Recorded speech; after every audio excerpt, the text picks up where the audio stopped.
అసలు మీ రాజకీయ ప్రస్థానం ఎలా స్టార్ట్ అయింది? సో రాజకీయ ప్రస్థానం అంటే లైక్ మనం అందరిలాగానే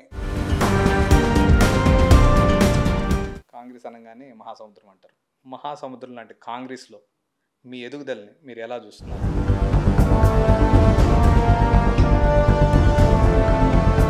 మీకు రాష్ట్ర పెద్దలు, ఢిల్లీ పెద్దల ఆశీస్సులు ఉన్నాయంటారా? మీకు అదే చెప్తున్నాను.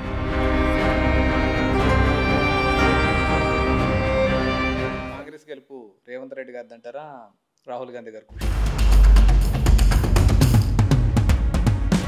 గడిచిన 1.5 ఇయర్ కాలంలో మీరు 6 గ్యారెంటీల్ని అమలు చేశారంటారా?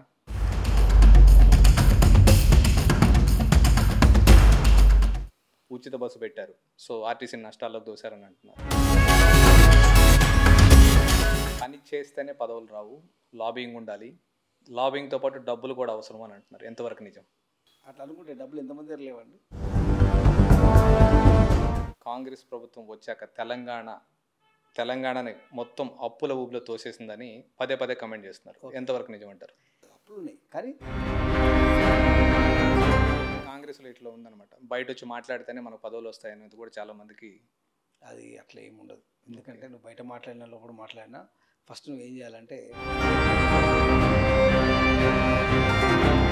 కాళేశ్వరం ప్రాజెక్ట్ మీద అవకతవకల మీద సో కంటిన్యూస్గా బీఆర్ఎస్ పార్టీ నాయకుల మీద కొంతమందిని అరెస్ట్ చేస్తున్నారు, కొంతమందిని విచారణ పెట్టి ఈవెన్ కేసీఆర్ గారిని కూడా విచారణ పెట్టి పిలిపించినారు, అధికారులను పిలిపించినారు. సో ఇవి కక్షపూరితమైనవా లేకపోతే న్యాయబద్ధమైనవేనా? ఫస్ట్ ఆఫ్ ఆల్ మీరు ఇట్లా హైలైట్ చేయకూడదు. ఏంటంటే కేసీఆర్ గారిని పిలిచారు, కేటీఆర్ని పిలిచారు.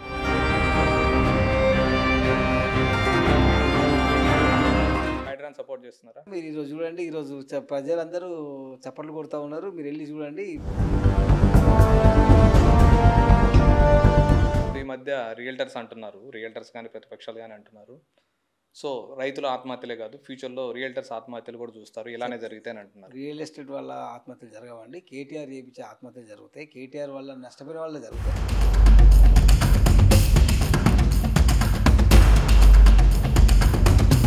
కాంగ్రెస్ గవర్నమెంట్ వచ్చిన తర్వాత హైదరాబాద్లో కొత్తగా తీసుకొచ్చిన కంపెనీలు ఏమైనా ఉన్నాయా? గూగుల్లో కొట్టండి తెలంగాణ గవర్నమెంట్ ఏం చేసింది అనేది, అది వస్తుంది. ఆ షీట్ పట్టుకొని రా మాట్లాడు. హైదరాబాద్లో బలం లేదంటారు బీజేపీకి. సో రీసెంట్గా చూస్తే మీరు రాఖీ వైఎస్ షర్మిల గారు మీకు రాఖీ కట్టారు, బాగా వైరల్ అయింది అది. సో రాఖీ బంధం అంతవరకైనా రాజకీయంగా కూడా మీకు సపోర్ట్ ఉందంటారా? డెఫినెట్లీ మా గురువు షర్మిల గారు,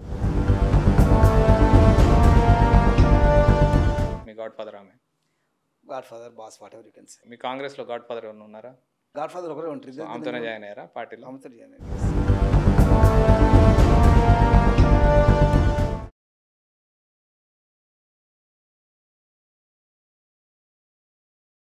hi, welcome to Anantara media. Congress ప్రభుత్వంలో నిజంగా అంతర్గత కలహాలు ఉన్నాయా? కాంగ్రెస్ ప్రభుత్వం రైతు సమస్యలపై నిజంగా కట్టుబడి ఉందా? హైదరాబాద్ రియల్ ఎస్టేట్ హైడ్రా ముందు హైడ్రా తర్వాత ఎలా ఉంది? ఇంతేకాకుండా వైఎస్ఆర్ కుటుంబంతో ఉన్న సత్సంబంధాలు, వైఎస్ షర్మిల గారితో రాఖీ బంధం వెనుక ఉన్న నిజం ఏమిటి? వీటన్నిటినీ మనతో డిస్కస్ చేయడానికి మనతో పాటు మన ముందున్నారు Congress Kisan cell national coordinator Neelam Ramesh గారు. హాయ్ రమేష్ గారు, ఎలా ఉన్నారు? గుడ్, థ్యాంక్ యూ అండి. బాగున్నారు? ఓకే, ఫైన్ అండి, బాగున్నాను. అసలు మీ రాజకీయ ప్రస్థానం ఎలా స్టార్ట్ అయింది? ఎప్పుడు స్టార్ట్ అయింది? సో రాజకీయ ప్రస్థానం అంటే లైక్ మనం అందరిలాగానే మనం పేపర్ చూస్తాం, రాజకీయం నడుస్తూ ఉంటే అంత ప్రాసెస్ నడుస్తూ ఉంటుంది. ఆ టైంలో ఏమైందంటే అండి, వైఎస్ఆర్ గారు సీఎంగా ఉన్నప్పుడు ఉచిత కరెంట్ అనేది ఒకటి తెలంగాణలో చాలా, అంటే అప్పుడు ఉమ్మడి రాష్ట్రం అనేది. అప్పుడు ఏమైందంటే ఆ టైంలో తెలంగాణలో కానివ్వండి, బయట కానివ్వండి, రైతులు కానివ్వండి, పేదలు కానివ్వండి, ఈ కరెంట్ బిల్ కట్టడం అనేది ఒక గగనంగా ఉండేది. అంటే ఈరోజు మనం లగ్జరీకి ఎట్లా ఖర్చు పెడతామో ఆ రోజు కంపల్సరీ కరెంట్ అనేది. బట్ సేమ్ టైం కరెంట్కి ఏంటంటే డబ్బులు కట్టాలి. అంటే గవర్నమెంట్, ఏ గవర్నమెంట్ ఉన్నా సరే ఆ టైంలో ఆ వసూలు చేయడానికే ముక్కు పిండి వసూలు చేసేవాళ్ళు. అవును. అంటే మీరు పాత హిస్టరీకి వెళ్ళినట్టయితే ఆ కరెంట్ కట్టకపోతే కొన్ని సిచ్యువేషన్ ఎలా ఉండేవంటే ఇంట్లోకి వచ్చి డోర్లు బిక్కపోవడం, మీ సామాన్ తీసుకెళ్తామని చాలా మంది రైతులు ఆత్మహత్యలు కూడా కరెంటు బిల్లులు కట్టలేక చేసిన పరిస్థితి. అట్లా అది చాలా సెన్సిటివ్ మ్యాటర్. ఇప్పుడు మనకి ఏంటంటే ఇంత ప్రపంచం చూసి నార్మల్ అనిపిస్తూ ఉంది. ఇప్పుడు ఒక 15 years బ్యాక్ మీరు చూసినట్టయితే అది పెద్ద టాస్క్ మనకి. సో అప్పుడు ఎప్పుడైతే ఉచిత ఉచిత కరెంట్ అని చెప్పారు వైఎస్ఆర్ గారు, అప్పుడు నేను కోల్కతాలో జాబ్ చేస్తూ ఉంటాను. మా మమ్మీ ఒక 5 to 6 times కాల్ చేసింది నాకు. నార్మల్గా 1 monthలో ఒకసారి 2 సార్లు కాల్ చేసేవాళ్ళు. ఈ ఒక ఇన్సిడెంట్ తర్వాత 5 to 6 times కాల్ చేశారు. ఏమని, మనం ఇంకా మన సమస్యలు తీరినట్టే. అంటే అప్పుడు ఏంటంటే ఆ కరెంట్ బిల్ మాఫియా అనేది పెద్ద గేమ్, పెద్ద టాస్క్. మనకి కష్టాలు తీరినట్టే అని చెప్పి చాలా హ్యాపీగా వాళ్ళు మాట్లాడుతూ ఉంటే, అప్పుడు actually first time it triggered in to my mind, who is this YSR అనేది. అలా వైఎస్ఆర్ గారికి మనం అట్రాక్ట్ అయిపోవడం జరిగింది. జరిగిన తర్వాత కొన్నాళ్ళకు వైఎస్ఆర్ గారు చనిపోయిన తర్వాత అప్పుడు ఇంకా హైదరాబాద్లో ఉన్నాను. చూస్తున్నప్పుడు ఏంటంటే అందరూ క్రేజ్ ఉండేది జగన్మోహన్ రెడ్డి అంటే అని. ఆ క్రేజ్తో ఏంటంటే వైఎస్ఆర్ ఫ్యామిలీ అంటే క్రేజ్. అప్పుడు ఏంటంటే పార్టీ స్టార్ట్ చేసినప్పుడు, so I want to get involve with the party. అలా ఇన్వాల్వ్ అయ్యి నా ఫస్ట్ తొలి ప్రయాణం విత్ వైఎస్ఆర్సీపీ యాజ్ స్టేట్ సేవాదళం జనరల్ సెక్రటరీ. మీ పొలిటికల్ ఎంట్రీ జగన్మోహన్ రెడ్డి గారితో స్టార్ట్ అయింది, వైఎస్ఆర్ గారి మీద. వైఎస్ఆర్సీపీతో. ఓకే. సో అప్పటి నుంచి ఇట్స్ గోయింగ్ ఆన్. ఓకే. ఇప్పుడు ప్రజెంట్ మీరు కాంగ్రెస్లో ఉన్నారు. కాంగ్రెస్ అనగానే మహాసముద్రం అంటారు. మహాసముద్రం లాంటి కాంగ్రెస్లో మీ ఎదుగుదలని మీరు ఎలా చూస్తున్నారు? లైక్ కుల సమీకరణలు ఉంటాయి, రాష్ట్ర పెద్దల అండదండలు ఉండాలి, ఢిల్లీ పెద్దల ఆశీస్సులు ఉండాలి. మీరు ఎలా వీటిలన్నిటిని ఎదుర్కొని ఎట్లా మీ ఎదుగుదలను చూస్తున్నారు? మీరు చూడండి, మీరు మాట్లాడినట్టుగానే అంటే ఒక మీడియా ఛానల్ అయినా లేకపోతే ఇంకా ఒక వేరే పార్టీలు అయినా ఒక ఎగ్జాంపుల్గా మోడల్ తీసుకోవాలనుకున్నప్పుడు కాంగ్రెస్ పార్టీని తీసుకుంటారు. అంటే దేనికైనా, అంటే మంచికైనా చెడుకైనా గొడవలకైనా దేనికైనా కాంగ్రెస్ ఒక మోడల్గా తీసుకుంటారు. ఎందుకు తీసుకుంటారు అంటే which is already fixed format. అంటే కాంగ్రెస్ అనేది ఈరోజు ఏదో స్టార్ట్ అయింది కాదు, కాంగ్రెస్ సెట్ చేసింది, ఆ వ్యవస్థ అలాగే నడుస్తుంది. అంటే కాంపిటేటివ్నెస్. అంటే ఫర్ ఎగ్జాంపుల్ ఏదో ఇప్పుడు తెలుగు పార్టీ అనుకోండి, అక్కడ నువ్వు ఏది వెళ్తే అదే నెంబర్ 1 అవుతావు. ఇక్కడ అది కాదు. ఇక్కడ నువ్వు ఎంత చేసినా రియాలిటీ చెక్ అనేది ఒక 2-3 phases ఉంటుంది. ఓకే. స్టేట్ లెవెల్లో, సెంట్రల్ స్టేట్ లెవెల్ అయినా గ్రామీణ లెవెల్ అయినా సరే మనం అనుకున్నట్టు ఇవి నాకు తెలుసు కదా అని చెప్పి టికెట్ ఇస్తాను నేను అడగదు. ఓకే. దానికి ఒక ఫిల్టర్ చెక్ ఉంటుంది. ఆ ప్రాసెస్లో ఆ రోజు వరకు అందరూ మనోళ్ళు అనిపిస్తుంది, కానీ ఆ ఫిల్టర్ చెక్ అనేది జరుగుతూ ఉంటుంది. కాబట్టి ఇప్పటివరకు పార్టీ ఉండగలిగింది, పార్టీ స్టేబుల్గా ఉంది. మీరు గమనించండి, లాస్ట్ మనకి ఇప్పుడు అధికారం లేక 10-15 సంవత్సరాలు అవుతుంది. అయినా సరే కాంగ్రెస్ ఇప్పుడు కూడా ఆర్గనైజేషన్ ఉందంటే కారణం ఏంటంటే which is foundation very strong. So ఆ ఫౌండేషన్లో డెఫినెట్లీ మీరు అన్నట్టుగా కాంపిటీషన్ ఉంటుంది, అడ్జస్ట్మెంట్స్ ఉంటాయి, అన్నీ మేనేజ్ చేయాలి, ముందుకెళ్ళాలి, పని చేస్తున్నాం. మీ ఎదుగుదలని ఎలా చూస్తున్నారు? కాంగ్రెస్ పార్టీలో మీ ఎదుగుదలని ఎలా చూస్తున్నారు? Definitely we have bright future. Rahul Gandhi youth icon. So we all the same. మీకు రాష్ట్ర పెద్దలు, ఢిల్లీ పెద్దలు ఆశీస్సులు ఉన్నాయంటారా? మీకు అదే చెప్తున్నా, రాష్ట్ర పెద్దలు, ఢిల్లీ పెద్దల ఆశీస్సులు ఒకప్పుడు ఏంటంటే అండి చెప్పుకునేవాళ్ళు. ఇప్పుడు అంతా సోషల్ మీడియా ఉంది, మనం చేసే పని గుర్తుపడతారు, మనం చేసే పనికి రికగ్నేషన్ ఉంటుంది. సపోజ్ ఫర్ ఎగ్జాంపుల్ తను వచ్చి నేను చేశాను అంటే క్రాస్ చెక్ చేయడం చాలా ఈజీ. సో డెఫినెట్లీ మనం పార్టీ కోసం పనిచేస్తూ ఉంటే పార్టీ డెఫినెట్లీ గుర్తిస్తుంది, గుర్తించి పార్టీ ముందుకు తీసుకెళ్తాయి. ఇదే విధంగా ఇప్పుడు చూస్తే కాంగ్రెస్ పార్టీ అనగానే కొంచెం అంతర్గత కలహాలు ఇవి ఎక్కువ ఉంటాయి. సో మీ తెలంగాణ కాంగ్రెస్ పార్టీలో అంతర్గత కలహాలు ఉన్నాయంటారా? ఉంటే వాటిని ఎట్లా ఓవర్కమ్ చేస్తున్నారు? ఇప్పుడు తెలంగాణ అయినా, ఆంధ్ర అయినా, మహారాష్ట్ర అయినా, ఛత్తీస్గఢ్ అయినా ఏదైనా తీసుకోండి, మీరు ఏ పార్టీ అయినా తీసుకోండి, కుల సమీకరణలు ఉంటాయి, క్యాస్ట్ ఈక్వేషన్ ఉంటుంది, అదే రకంగా పొలిటికల్ వ్యాక్యూమ్ గ్యాప్ ఫిల్ చేయడం ఉంటుంది. ఇవన్నీ ప్రాసెస్లో చిన్న చిన్న డిసిప్లిన్ నడుస్తూ ఉంటాయి. కాకపోతే మీకు ఏం చెప్తానంటే కాంగ్రెస్లో ఈరోజు ఉన్న తెలంగాణ రాష్ట్రంలో కాంగ్రెస్ చాలా పటిష్టంగా ఉంది, చాలా బలంగా ఉంది. నిజంగా పటిష్టంగా ఉందంటారా? 100%, నో డౌట్ ఎట్ ఆల్. ఎందుకంటే చెప్తాను ఎగ్జాంపుల్, కేసీఆర్ 10 సంవత్సరాలు ఉన్నప్పుడు సరే వాళ్ళు ఏం చేశారు, ఏం చేస్తామన్నారు అంతా ఒక నిమిషం పక్కకు పెట్టేస్తే అందరు ఏమనుకున్నారంటే ఫ్యూచర్ లేదు అనుకుంటారు. అంటే మార్పు అనేది జరగదు, మళ్ళీ కేసీఆరే వస్తాడు. సెకండ్ టైం కేసీఆర్ రావడం కారణం ఏంటంటే అపోజిషన్ స్ట్రాంగ్ లేకపోవడం వల్ల, ఆ గ్యాప్ వల్ల KCR's come second time to power. అది చాలా సీరియస్గా రాహుల్ గాంధీ గారు, రేవంత్ రెడ్డి గారు నమ్మారు. ఏమని, మనం చాలా గట్టిగా పనిచేయగలిగితే డెఫినెట్లీ ఇట్స్ పాసిబుల్ అనే అగ్రెషన్తోనే గెలుస్తామని పోరాడారు తప్ప ఛాన్స్ తీసుకోమని పోరాడలేదు. సో కాబట్టి అంటే అలాంటి ఇప్పుడు మీరు తెలియదు ఏముంది, తెలంగాణలో మీరు కేసీఆర్, కేటీఆర్ అంటే ఇప్పుడు అందరూ జై తెలంగాణ ఒక నిదానం అడ్డం చేశారు. సో దాన్ని బేస్ చేసుకుని వాళ్ళు ఏమనుకున్నారు, ఈసారి కూడా మేమే గెలుస్తాం అనుకున్నారు వాళ్ళు. కానీ ఆ కంచుకోటను బద్దలు కొట్టి రేవంత్ రెడ్డి గారు చాలా మొండిగా, అంటే మళ్ళీ ఒక వైఎస్ఆర్ లాగా, అంటే ఒక పోరాటం చేస్తే మనం ఎండ్ సక్సెస్ ఉండాలి తప్ప ఫెయిల్యూర్కి అవకాశం లేదన్నట్టుగా రేవంత్ రెడ్డి గారు ఎన్నో అప్ అండ్ డౌన్స్ చూసి ముందుకు సాగి మీరు చూసినట్టయితే పీసీసీ ప్రజలు తీసుకున్నప్పటి నుంచి ఈజ్ ఆన్ ద ఫీల్డ్. చాలామంది ఏంటంటే ఈరోజు ఏం మాట్లాడతారంటే సీఎం ఇట్లా అయిపోయింది అంటారు. అట్లా కారండి. అంటే ఒక సీఎం కావాలంటే ఫస్ట్ కాంగ్రెస్ గెలుపు రేవంత్ రెడ్డి గారిది అంటారా, రాహుల్ గాంధీ గారు కృషి? It's a combination. ఎప్పుడైనా సరే ఇండివిజువాలిటీ అని ఉండదు. ఏ పార్టీ అయినా సరే, మనం ఇప్పుడు వేరే పార్టీ గురించి కామెంట్ చేయకూడదు. మా పార్టీకి అయినా సరే it's a combination of Delhi and state ఉన్నప్పుడే ఇది వర్కౌట్ అవుతుంది. ఎందుకు అంటే ఇట్స్ లైక్ ఏ పేరెంట్. ఇప్పుడు ఢిల్లీ అనేది ఒక పేరెంట్ అండి.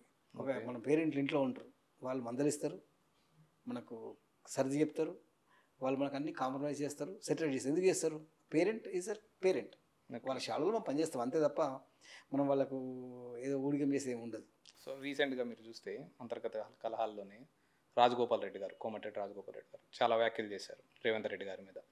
సో దీన్ని హైకమాండ్ రేవంత్ రెడ్డి గారిని మందలిస్తుందా, రాజగోపాల్ రెడ్డి గారిని మందలిస్తుందా? దాన్ని రివర్స్ అని చెప్తాను చూడండి. మీరు ఇప్పుడు ఏమంటున్నారు? అంతర్గత కలహాలు అంటారు. నేను దాన్ని ఏమంటున్నది ఫ్రీడమ్ ఆఫ్ స్పీచ్ అంటున్నాను.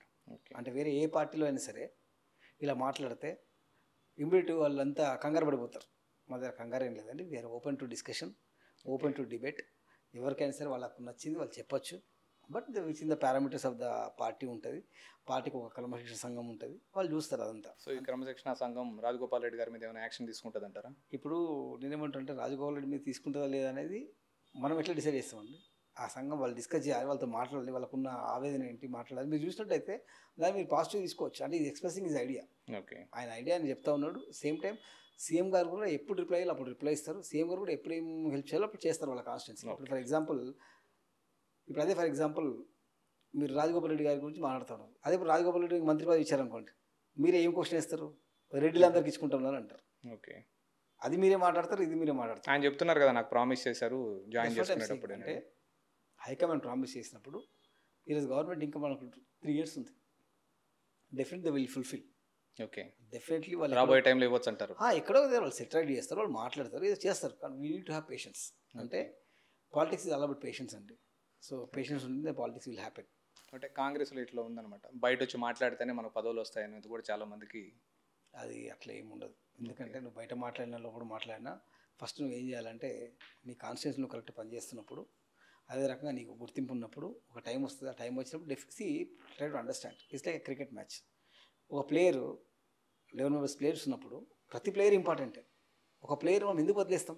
ఓకే, సో ఇక్కడ కూడా అంతే, అందరూ ఇంపార్టెంటే. అందరు ఇంపార్టెంటే, ఎవరు వదిలేరు. ఎవరి ఏ టైంలో ఏం చేయాలో బౌలింగ్ చేసేవాడు బౌలింగ్ వాడుకుంటాం, బ్యాటింగ్ చేసిన బ్యాటింగ్ వాడుకుంటాం, వికెట్ కీపర్లా వాడతాం. ఇక్కడ కూడా అంటే ఏంటంటే వాళ్ళ టీం బట్టి ఆ సిచ్యువేషన్ బట్టి definitely will get there identity. Okay, so గడిచిన 1.5 year కాలంలో మీరు 6 గ్యారెంటీల్ని అమలు చేశారంటారా? ఎంతవరకు నిజం? మీరు ఫస్ట్ చేయలేమని ఏమనుకుంటారో చెప్పండి నాకు ఒకసారి. 6 గ్యారెంటీలలో ఇప్పుడు అపోజిషన్ పార్టీ వాళ్ళు కానీ ఇప్పుడు కూడా 6 గ్యారెంటీలన్నీ ఏమన్నీ ప్రాపర్గా అమలు చేయలేదని అంటున్నారు, కమెంట్ చేస్తున్నారు. నేను అదే చెప్తున్నా. ఫస్ట్ ఆఫ్ ఆల్ రైతు ఇప్పుడు రుణమాఫీ చెప్పారు, అంతా సరిగా జరగలేదని అంటున్నారు. ఉచిత బస్సు పెట్టారు, సో ఆర్టీసీ నష్టాల్లోకి దోశారని అంటున్నారు. సో ఇలా అన్నీ మీరు అమలు చేశారంటారా? నేను ఏమంటున్నానంటే ఫస్ట్ ఆఫ్ ఆల్ గ్యారెంటీ అనే పదం అంటే ఏంటంటే వీఆర్ గివ్ అష్యూరెన్స్. మేము అష్యూరెన్స్ ఇచ్చి ముందుకెళ్ళాం. మరి గత బీఆర్ఎస్ ప్రభుత్వం అట్లీస్ట్ ప్రజలతో మాట్లాడిందా? అట్లీస్ట్ ప్రజల సమస్య తెలుసుకుందా? ప్రజలకు ఏమైనా చేసిందా? వాళ్ళ గ్యారంటీ ఏం చేశారంటే కేసీఆర్ ఫ్యామిలీ 4 ఫ్యామిలీ గ్యారంటీ చేసుకుంది. ఒకటి కవిత గ్యారంటీ చేసింది ఎమ్మెల్సీ పదవి ఇచ్చి, ఒకటి కేటీఆర్ గారికి మంత్రి పదవి ఇచ్చి గ్యారంటీ చేసుకున్నారు. ఇంకా వాళ్ళ ఇంట్లో ఇంకా 2 పదవులు ఇచ్చుకొని గ్యారంటీ చేసుకున్నారు. హరీష్ రావు గారైనా ఇంకోరైనా వాళ్ళ ఫ్యామిలీ గ్యారంటీ తీసుకు తప్ప తెలంగాణ ప్రజలకు గ్యారంటీ ఇవ్వలే. మేము తెలంగాణ ప్రజల కోసం గ్యారంటీ ఇచ్చాం, ఆ గ్యారంటీ కోసం పోరాడుతూ ఉన్నాం. ఆ గ్యారంటీని సెట్ చేయడానికి అన్ని విధాల మా క్యాబినెట్ మినిస్టర్స్ అందరూ కృషి చేస్తూ ఉన్నారు. అందులో భాగంగా మీరు చెప్పినట్టు ఇప్పుడు ఆర్టీసీ చూసినట్టయితే ఆర్టీసీ అందరూ ఏమన్నారు? అది జరగదు, పాసిబుల్ కాదన్నారు. మీరే చెప్పారు 1.5 year అయిపోయింది. So first program launched. So it successfully going on. 2000 crore members ఇప్పుడు దాన్ని ట్రావెల్ చేశారండి. That is not a easy task. So అలా చేసినప్పుడు ఉన్న మినిస్టర్ ఇప్పుడు పొన్నం ప్రభాకర్ గారు అంత యాక్టివ్గా ఉండి is doing lot of wonders. ఆయన అంత శ్రమిస్తూ ఇప్పుడు ఇటు జిహెచ్ఎంసీ ఇన్ఛార్జ్గా ఉండి, అదే రకంగా ట్రాన్స్పోర్ట్ మినిస్టర్గా ఉండి అన్నీ ఒడిదొడుగు చూసుకుంటూ దాన్ని సర్ది చేస్తూ ఉన్నారు. ఓకే, ఇప్పుడు కాంగ్రెస్ ప్రభుత్వంలో ఒక అపోహ ఉంది అందరికీ కూడా. సో పని చేస్తేనే పదవులు రావు, లాబింగ్ ఉండాలి, లాబింగ్తో పాటు డబ్బులు కూడా అవసరం అని అంటున్నారు. ఎంతవరకు నిజం? మీరు ఏమైనా లాబింగ్ చేయండి, ఏమైనా డబ్బులు ఖర్చు పెట్టండి, అట్లా అనుకుంటే డబ్బులు ఎంతమంది దగ్గర లేవండి. అంటే మీరు ఇప్పుడు చెప్పారు, అంటే ఇప్పుడు డబ్బుతో పాటు లాబింగ్ కూడా ఉండాలంటున్నారు. మీకు ఏమంటున్నా, ప్రజెంట్ ఉన్న క్యాబినెట్ మినిస్టర్స్ కాకుండా మినిస్టర్ కాని వాళ్ళు ఎంతమంది ఉంటారు? ఎమ్మెల్యేలు చాలామంది ఉన్నారు. అవును. వాళ్ళు 3 సార్లు ఎమ్మెల్యే అయినారు. అంటే వాళ్ళకు లాబింగ్ తెలీదా? అంటే వాళ్ళకి డబ్బులు లేవా? అది కాదు. అంటే డబ్బులు లాబింగ్ అనేది వన్ పార్ట్, అంటే అది రిలేషన్షిప్ అంతే. కానీ that will not help your performance. ఈ రోజున్న పరిస్థితిలో ఓల్డ్ కాంగ్రెస్ కాదండి, ఇప్పుడు నవ నూతన కాంగ్రెస్ ఇది. ఈ కాంగ్రెస్లో రాహుల్ గాంధీ గారు ఉన్నారు, వాళ్ళందరూ ప్రియాంక గాంధీ గారు ఉన్నారు. సో లాబింగ్ పని చేయవు. లాబీ ఎందుకు పని చేస్తాను అంటే పని చేస్తేనే పదవులు. End of the day performer is required. ఇప్పుడు ఫర్ ఎగ్జాంపుల్ మీరు చూసినట్టయితే రేవంత్ రెడ్డి గారు ఎందుకు పెట్టారు పిసిసి ప్రెసిడెంట్? అంటే ఆయనకున్న ఫైర్, అంటే మిగతా వాళ్ళు పనిచేయరని కాదు, ఆయనకున్న fire you want lead. Okay. ఆ క్రమంలో లీడర్గా లీడ్ చేస్తాడు. లీడ్ చేశారు, వచ్చారు, సాధించారు, సీఎం అయింది. ఓకే.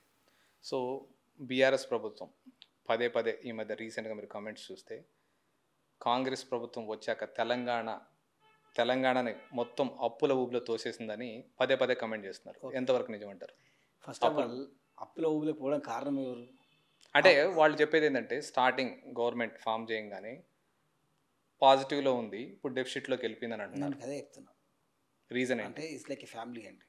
మీ ఇంట్లో అయినా సరే, మా ఇంట్లో అయినా సరే, ఇంట్లో ఒక పెద్ద మనిషి అనేటోడు ఒక తాగుబోతుండి, లేదా ఒక పెద్ద మనిషి అనేటోడు ఇంట్లో లెక్కలు చెప్పకుండా, ఒక పెద్ద మనిషి అనేటోడు ప్రజలను కలవకుండా అన్నీ ఖర్చు పెడతా ఉంటే పవర్ ఉన్నంతసేపు నో ప్రాబ్లం, పవర్ పోయిన తర్వాత అన్ని బయటకు వస్తూ ఉంటాయి. అదే ఇక్కడ జరుగుతూ ఉంది. వాళ్ళు ఏం చేశారంటే జస్ట్ మ్యానిపులేషన్ చేశారు, నంబర్ గేమ్ చేసిన తర్వాత ఈరోజు ఉన్న పరిస్థితిలో వాళ్ళు ఎట్టి పరిస్థితిలో వాళ్ళకి యాక్చువల్ ఆప్షన్స్ లేవు మాట్లాడడానికి. అంటే మీరు చూసినట్టయితే మా పని మేము చేసుకుంటూ వెళ్తా ఉన్నాం. అంటే వీఆర్ నెవర్ స్టాప్డ్. అంటే మాకు ఇంటర్నల్గా మా పార్టీ ఫైట్ లేదు, ఇంటర్నల్గా మేము కొట్టుకోవట్లేదు, వాళ్ళలాగా మేము ఆస్తులు తగదాలు లేవు, అర్థమైందా? మాకేం లేదు. సో మా పని మేము చేస్తూ ఉన్నాం, వాళ్ళు చూస్తూ ఉన్నాం. వాళ్ళకి ఏం అర్థం కాక అప్పుడప్పుడు ఇట్లా కామెంట్స్ ఆస్తులు తగ్గదాలంటే కవిత గారు ఇంటర్నల్ అంతే కదండి. ఇప్పుడు వాళ్ళు ఇంటర్నల్, ఇప్పుడు ఫర్ ఎగ్జాంపుల్ మీరు చూసినట్టయితే వీఆర్ నాట్ అగెన్స్ట్ ఎనీవన్, వాళ్ళ ఫ్యామిలీ వాళ్ళ ఇష్టం, కానీ అది పబ్లిక్ మీదకి రుద్దకూడదు. అంటే వాళ్ళు తేల్చుకోకుండా బయట పెట్టడం ఎంత తప్పు కదండి. సో వాళ్ళు ఆల్రెడీ వాళ్ళ గ్యారంటీ వాళ్ళకి వచ్చింది, ఇంకా వాళ్ళకి ఏం గ్యారంటీ? వాళ్ళ బోనస్. సో అప్పులు లేవంటారు తెలంగాణ గవర్నమెంట్లో? అప్పులు ఏం కాదు, అప్పులు ఉన్నాయి, కానీ దాన్ని ఎట్లా ప్లాన్ చేయాలి, ఏం చేయాలి అనేది దానికి ఒక టీము, కమిటీ, సబ్ కమిటీ ఉంది, వాళ్ళందరూ ప్లాన్ చేస్తూ ఉన్నారు. అంత స్మూత్గానే పోతుంది. రెవెన్యూ సోర్స్ జనరేట్ చేస్తూ ఉన్నారు. మీరు ఇప్పుడు సెంట్రల్ సపోర్ట్ బాగుందంటారా? సెంట్రల్ సపోర్ట్ అనేది మీరు అర్థం చేసుకోండి, అది బీజేపీ పార్టీ. వాళ్ళు ఎంత చేసినా మనల్ని లెఫ్ట్ హ్యాండ్గానే చూస్తారు తప్ప రైట్ హ్యాండ్గా చూడరు. సో సెంట్రల్ సపోర్ట్ లేకపోతే ఫండ్స్ ఎలా వస్తాయి? మీకు అదే చెప్తున్నాను, ఏమంటున్నాను, ఫండ్స్ లేవు అన్నట్లా. అంటే ఫర్ ఎగ్జాంపుల్ మీరు చూసినట్టయితే ఇదే మీరు అడిగే క్వశ్చన్ ఇది యాక్చువల్లీ మనం కేటీఆర్ని అడగాలి. ఎందుకంటే కేటీఆర్ గారు మరి ఎప్పుడు ఏమంటారు, కేటీఆర్ రేవంత్ రెడ్డి గారు ఢిల్లీ వెళ్తున్నారు అంటారు. ఎందుకు వెళ్తాడంటే ఇందుకే వెళ్తాడు, ఎందుకంటే మనం ఢిల్లీతో కూడా రిలేషన్ బాగుండాలి. అంటే పొలిటికల్ అఫైర్ వేరండి, ఆర్గనైజింగ్ అఫైర్ వేరు. ఓకే. ఇక్కడైతే గవర్నమెంట్ లింక్ అనేది డెఫినెట్లీ ఉంటుంది. సో బీజేపీని కూడా మనం మంచిగా చూసుకుంటూ ఉన్నారు, మాట్లాడుతూ ఉన్నారు మన వాళ్ళు. So we are getting funds, everything we are స్మూత్గా నడుస్తూ ఉంది, అంత మంచిగా ఉంది. సో ఈ మధ్య చూస్తే మనకు రెగ్యులర్గా కాళేశ్వరం ప్రాజెక్ట్ మీద అవకతవకల మీద సో కంటిన్యూస్గా బీఆర్ఎస్ పార్టీ నాయకుల మీద కొంతమందిని అరెస్ట్ చేస్తున్నారు, కొంతమందిని విచారణ పెట్టి, ఈవెన్ కేసీఆర్ గారిని కూడా విచారణ పెట్టి పిలిపించినారు, అధికారులను పిలిపించినారు. సో ఇవి కక్షపూరితమైనవా లేకపోతే న్యాయబద్ధమైనవేనా? ఇప్పుడు మీకు ఒకటి చెప్తానండి. ఫస్ట్ ఆఫ్ ఆల్ మీరు ఇట్లా హైలైట్ చేయకూడదు. ఏంటంటే కేసీఆర్ గారిని పిలిచారు, కేటీఆర్ని పిలిచారు, అక్కడ ఎవరున్నా పిలుస్తారు. అక్కడ కేసీఆర్ ఉన్నా, కేటీఆర్ ఉన్నా, ఇంకొక చిన్న నాయకుడు ఉన్నా, ఎవరున్నా సిస్టమ్ అవకతవకలు ఉంది అనుకున్నప్పుడు ఆ ప్రాసెస్లో వాళ్ళని పిలిచి మాట్లాడతారు, అది నడుస్తాం కమిటీ. కానీ మీరు అన్నట్టు ఇప్పుడు మీరు కక్షపూరితం అంటే 1.5 year ఎందుకు పడతాయండి? ఓకే. మేము రాగానే 10 రోజుల్లో పడేయచ్చు. సో కక్షపూరితం కాదు అది. చెప్పే కదా, మా పాలన మేము చేస్తూ ఉన్నాం, ఇది ప్రజల పాలన కోసం, ప్రజల కోసం పనిచేస్తూ ఉన్న గవర్నమెంట్. మీరు చూడండి, సన్నబియ్యం అయినా, ఇందిరమ్మ ఇల్లు అయినా, ఈరోజు అవన్నీ ఒక మామూలు వ్యక్తికి దొరికే ఛాన్స్ లేకుండే. ఓకే. ఇప్పుడు సన్నబియ్యం ఫర్ ఎగ్జాంపుల్ మీరు హైదరాబాద్లో ఉన్నాము, మీరున్నా, నేనున్నా, మనకు తెలియదు దాని వాల్యూ. కానీ once you go to ground, ఒక ఊర్లో రేషన్ కార్డు 10 సంవత్సరాల నుంచి ఒక రేషన్ కార్డు లేదు అంటే వాడు ఎట్లా బతుకుతాడు? ఒక 10 సంవత్సరాలు అనేది ఒక చిన్న పిల్లాడు 10 సంవత్సరాలు ఉన్నాడు, 20 సంవత్సరాలు అవుతాడు. ఓకే. మన ఫుడ్ ఏంటి, మన పరిస్థితి ఏంటి, గవర్నమెంట్ ఆదుకునేది ఏంటి, వాడిని చూసేది ఎవడు? ఇంట్లో ఫర్ ఎగ్జాంపుల్ ఒక 50 సంవత్సరాలు ఉంటే, ఇద్దరు అన్నదమ్ములు ఉంటే విడిపోతారు. ఓకే. వాళ్ళు విడిపోయినప్పుడు వీని ఫ్యామిలీ వీనుకుంటుంది, వాళ్ళ ఫ్యామిలీ వానుకుంటుంది. మరి రేషన్ బియ్యం ఇచ్చేది ఎవరు వాళ్ళకి? అంటే అది బేసిక్. అంటే ఒక గవర్నమెంట్ ప్రజల కోసం చిత్తశుద్ధి ఉంటే బేసిక్ ప్రాసెస్ చేయాలి మనం. సో దాన్నే వాళ్ళు నిర్వీర్యం చేసి పట్టించుకోకుండా ఇన్ని సంవత్సరాల తర్వాత మేము ఇప్పుడు రేషన్ కార్డులు ఇస్తూ ఉంటే వాళ్ళకి మాట్లాడేంత వాయిస్ లేదు. కాబట్టి డైవర్షన్ పాలిటిక్స్ చేస్తూ ఉంటారు. వాళ్ళకి అలవాటైంది ఏంటంటే రెండు అలవాటైంది. ఎలక్షన్లప్పుడు బయటకు రావాలా, స్టేజ్ మీదకి ఎక్కాలా, దంచి కొట్టాలా స్పీచ్. అదే రకంగా వాళ్ళు ఆ నిమిషంలో గ్యాదర్ చేయాలా, బయటపడాలా. ఓకే. సో అంటే ఇప్పుడు కక్షపూర్తమైన కాదంటారు ఈ కాళేశ్వరం. వాళ్ళకి మాకు కక్ష ఏంటండి, వాళ్ళు అయిపోయింది, వాళ్ళు ఆల్రెడీ సగం చచ్చిపోయారండి, మనం చేసి ఏముంటుంది. ఓకే. ఇప్పుడు ఫర్ ఎగ్జాంపుల్ రేవంత్ రెడ్డి గారు చెప్పినట్టు కేసీఆర్ వచ్చి ప్రజలతో కొట్లాడితే కానీ, లేకపోతే ప్రజలు ఉండే అపోజిషన్గా ఉంటే కానీ కక్షపూర్తి అనుకోవచ్చు. ఈ సరెండర్ హిమ్సెల్ఫ్ ఓటమి వాళ్ళు అంగీకరించారు, ప్రజలు ఓటమి ఇచ్చిండ్రు. కానీ వాళ్ళు యాక్సెప్ట్ చేయకూడదు. వాళ్ళు ఏం చేయాలి, మళ్ళీ ఇప్పుడైనా ప్రజల కోసం అపోజిషన్ నుండి కొట్లాడాలి. వాళ్ళు ప్రజల కోసం అపోజిషన్ కొట్లాడకుండా వాళ్ళు ఆల్రెడీ సరెండర్ అయిపోయి ఫార్మర్స్కి పరిమితమైంది. ఇంకా మనం ఏం చేస్తామంటే, సో రీసెంట్గా చూస్తే కేటీఆర్ గారు పదే ఆరోపణలు చేస్తున్నారు. సో ఒక్క ప్రాజెక్టులు కట్టట్లేదు, హామీలు అమలు చేయట్లేదు, తెలంగాణ రాష్ట్రంలో ఉన్న డబ్బులంతా తీసుకెళ్ళి కాంగ్రెస్ హైకమాండ్కి ఇస్తున్నారంటున్నారు. ఎంతవరకు నిజం? మీరు ఒకటి అర్థం చేసుకోండి. ఇప్పుడు కేటీఆర్ గారు మాట్లాడి మీరు అంటూ ఉన్నారు. మీరు ఈరోజు రికార్డు ఈ టైం చూసుకొని బ్యాక్ చెక్ చేయండి. కేటీఆర్ గారు లాస్ట్ 1.5 yearలో తన సొంత కాన్స్టిట్యున్సీలో ఎన్నిసార్లు పోయిండు, ఎన్నిసార్లు ప్రజలతో మాట్లాడిండు. ఒక రాష్ట్ర నాయకుడు కదా, ఒక పార్టీ ప్రెసిడెంట్ కదా, ప్రజలకి వెళ్ళి ఇంటీరియర్ ఊర్లలో ఎప్పుడు మాట్లాడిండు, ఎంతమందితో మాట్లాడిండు, ఎంతమంది ప్రజలకు చెప్పారు ప్రాబ్లం ఉందని. ఒకటి ఏదో ట్వీట్లో పెడితే కాదు ఇది. ఏదో హైదరాబాద్లో ఉండి హైదరాబాద్ 4 బిల్డింగ్లు చూపెట్టి కలర్ఫుల్ కాదు ఇది. అంటే ఆన్ గ్రౌండ్ ఇంపార్టెంట్. అంటే వీఆర్ క్రియేటింగ్ ఫ్రమ్ బేస్. ఇప్పుడు ఫర్ ఎగ్జాంపుల్ ఇదే కేటీఆర్ని మీరు అడగండి, ప్రశ్నించండి, ఆదిలాబాద్ పోమనండి, ఒక ఊరికి వెళ్ళమనండి, ఆ ఊర్లో మాట్లాడమని, గ్రామ పంచాయతీ దగ్గరికి వెళ్ళి మాట్లాడమనండి, మీకు సన్నబియ్యం వస్తున్నాయి లేవని. వస్తున్నాయని చెప్తారు. ఆ కరెంట్ బిల్ ఆల్రెడీ మనం 200 రూపీస్ మాఫీ చేస్తాం. కొత్తగా ప్రాజెక్టులు ఏమైనా కట్టారా కాంగ్రెస్ గవర్నమెంట్ వచ్చి? 1.5 year అయింది. వాళ్ళు కట్టిన ఇవ్వం సార్, చెప్తున్నాం కదా, వాళ్ళు ఆల్రెడీ వేస్ట్ వాళ్ళు చెప్తున్నారు కదా కాళేశ్వరం ప్రాజెక్ట్ కాళేశ్వరం కట్టడానికి వాళ్ళకి 7 సంవత్సరాలు పట్టింది. ఆ 7 సంవత్సరాలు వాళ్ళు చేసింది ఏంటంటే ఉన్న డబ్బులన్నీ వాళ్ళకి ఒక ఏటీఎం కావాలి కాబట్టి ఏటీఎం కోసం వాడుకున్నారు. దాన్ని మనం కరెక్షన్ చేస్తూ ఉన్నాం. ఇప్పుడు ప్రాజెక్ట్ కట్టడం అనేది ఏదో ఇండివిజువల్గా నైట్ మనం కూర్చొని మాట్లాడి డిసైడ్ చేసేది కాదు. ఏమైనా ఉన్నాయి, ప్రపోజల్స్ ఉన్నాయి, definitely government will take care. ఇప్పుడు ఫర్ ఎగ్జాంపుల్ చూడండి, ఈరోజు కేసీఆర్ అయినా కేటీఆర్ అయినా వాళ్ళు సొంత డిసిషన్. ఇప్పుడు కాళేశ్వరం ఫ్లాప్ అవ్వడం కారణం ఏంటి? నేనే ఇంజనీరు, నేనే మంత్రి అంటాడు, నేనే ముఖ్యమంత్రి అంటాడు, నేనే డిజైనర్ అంటాడు, కాబట్టి ఫ్లాప్ అయిపోయింది. ఇప్పుడు రేవంత్ రెడ్డి అట్లనే నడవదు. Revanth Reddy as a process, ఆ ప్రాసెస్ ప్లాన్ చేసుకోవాలి, దానికి ఒక టెక్నికల్ టీం ఉంటుంది. ఇప్పుడు మినిస్టర్లు మనం డిసైడ్ చేసి కాదు. అంటే ప్రజల సొమ్ము వేస్ట్ కాకుండా చేయాలంటే ఎంతో ప్రాసెస్ చేయాల్సి ఉంటుంది. అండ్ ఇంకొకటి ఎక్కువ లైక్ ప్రతిపక్షాలే కాదు, ఈవెన్ బీజేపీ కానీ లైక్ బీఆర్ఎస్ కానీ అందరూ పదే అన్నారు, హైడ్రా అని కొత్త పదం పెట్టి రియల్ ఎస్టేట్ని కంప్లీట్గా కుప్పగా అసలు ఆల్మోస్ట్ పడిపోయింది అని అంటున్నారు, కోల్దోశారు.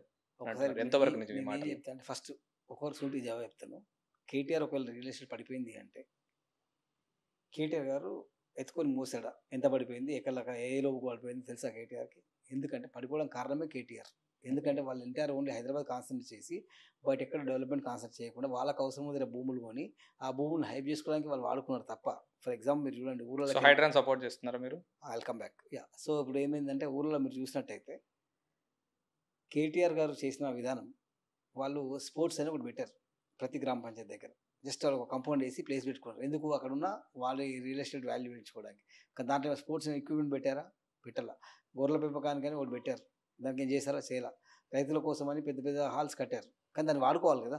సో వాడుకోకుండా అల్టిమేట్ వాళ్ళ real estate, local mafia, local real estate వాళ్ళు పెంచుకోవడానికి వాళ్ళు హైప్ చేసుకున్నారు తప్ప ఏం లేదు. రియాలిటీస్ ప్రపంచం మొత్తం ఎలా ఉంటే ఎక్కడ రియల్ ఎస్టేట్ బాగుందంటారా? హైదరాబాద్లో బాగుందండి. రియల్ ఎస్టేట్ ఎక్కడ ఆగదు. అంటే ఇప్పుడు అట్లా ఆగితే ఇన్ని బిల్డింగ్ ఎట్లా కడతారు, ఇంత వ్యవస్థ ఎట్లా నడుస్తుంది అంటే ఇన్ఫ్లేషన్ మునుపటిలాగా లేదంటున్నారు. అదండి, ఇదంతా పబ్లిసిటీ టాక్. ముంపట్లా లేకపోతే సో హైడ్రాన్ సపోర్ట్ చేస్తున్నారా? డెఫినెట్ సపోర్ట్ చేస్తాం. మీరు ఈరోజు చూడండి, ఈరోజు ప్రజలందరూ చప్పట్లు కొడుతూ ఉన్నారు. మీరు వెళ్ళి చూడండి, ఇప్పుడు వర్షాలు పడుతున్నాయి కదా, ఈ వర్షాలు పడ్డప్పుడు మొన్న వర్షం చూడండి, పోలీసులు కానీ హైదరాబాద్ కానీ ఎంత నీట్గా పనిచేశారు. రియల్టర్స్ అందరూ ఈ మధ్య రియల్టర్స్ అంటున్నారు, రియల్టర్స్ కానీ ప్రతిపక్షాలు కానీ అంటున్నారు.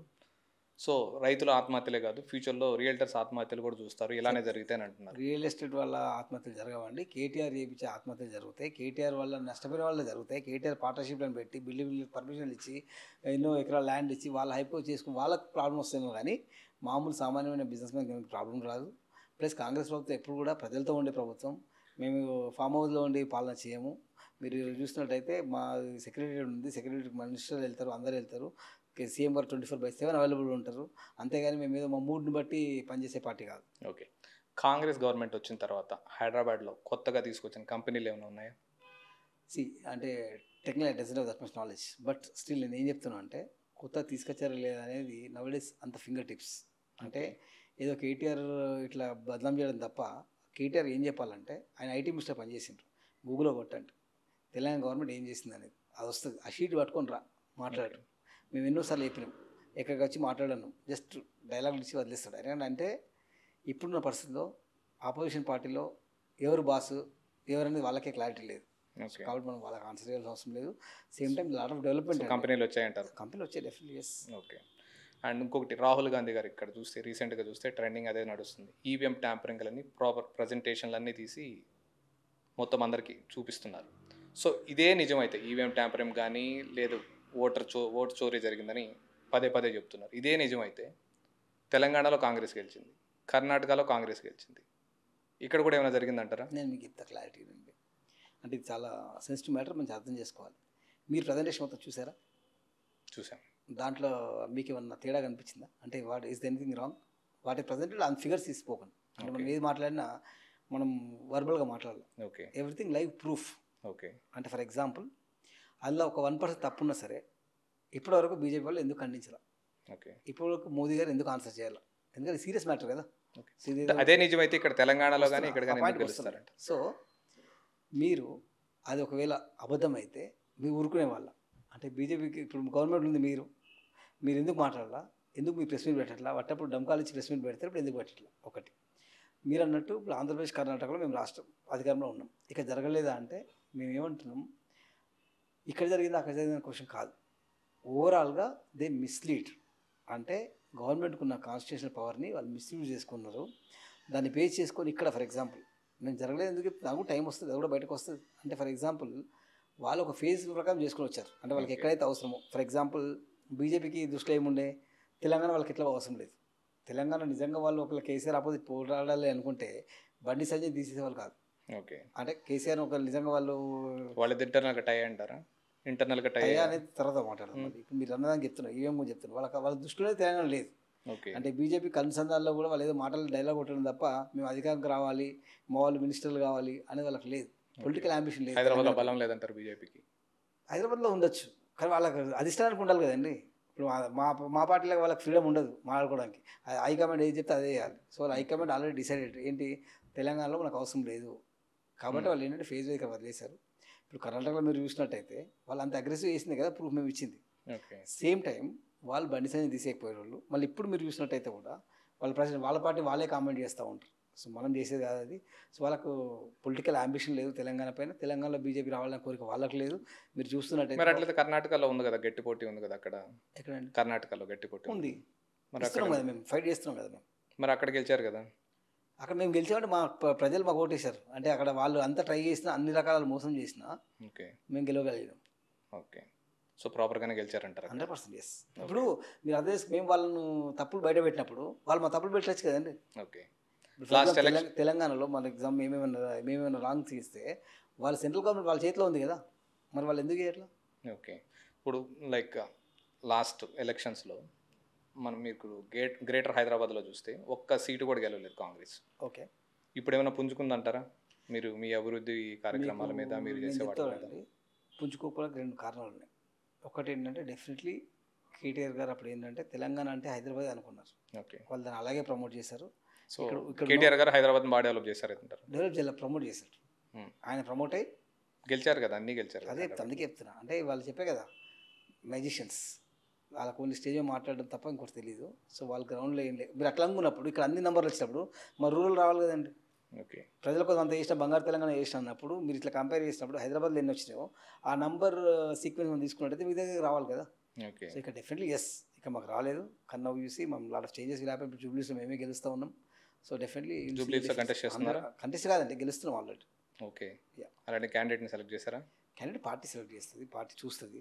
క్యాండిడేట్ ఎవరైనా కాదు, ప్రజల కోసం కాంగ్రెస్ పార్టీ పనిచేస్తే ప్రజలు కాంగ్రెస్ పార్టీకి ఓటేస్తారు. క్యాండిడేట్ ఎవరైనా సరే గెలిపిస్తారు. ఓకే. యూజువల్గా మామూలుగా ఎవరైనా చనిపోయిన తర్వాత లైక్ పాత సంప్రదాయం ఉంది, ఎవరు కంటెస్ట్ చేయరు అపోజిషన్. సో మీరు కంటెస్ట్ చేస్తున్నారంటారు అయితే? బీఆర్ఎస్ చేయకపోతే మేము కూడా చేయమండి. బీఆర్ఎస్ చేస్తుంది కాబట్టి మేము చేయాల్సి వస్తుంది. ఓకే.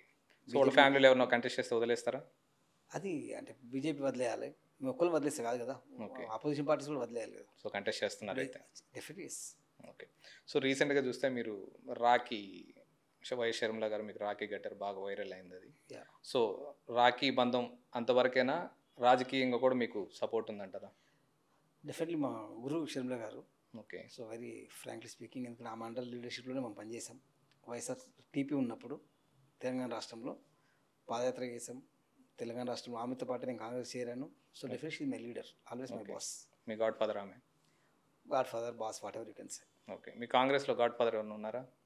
షర్మిల కాంగ్రెస్ గారు గాడ్ ఫాదర్ కాకుండా? షర్మిల గారు కదా. షర్మిల గారు కాకుండా షర్మిల కాకుండా ఎందుకుంటారు, గాడ్ ఫాదర్ ఒకరే ఉంటారు. ఆమెతోనే జాయిన్ అయ్యారా పార్టీలో? ఆమెతో జాయిన్ అయ్యాను. Yes. Okay. Thank you so much అండి.